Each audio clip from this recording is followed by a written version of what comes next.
అన్న ఇప్పుడు ఈ దాన పేరేంటి?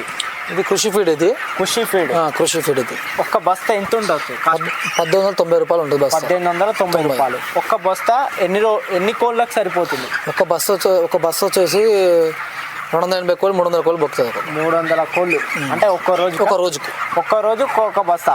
అంటే ఇప్పుడు మీ 4000 కోళ్ళల్లో ఎన్ని బస్తాలు వాడుతుంటారు రోజు? డైలీ వచ్చేసి ఒక 10 బస్తాలు పొద్దున, ఒక 6 బస్తాలు సాయంత్రం వస్తాయి.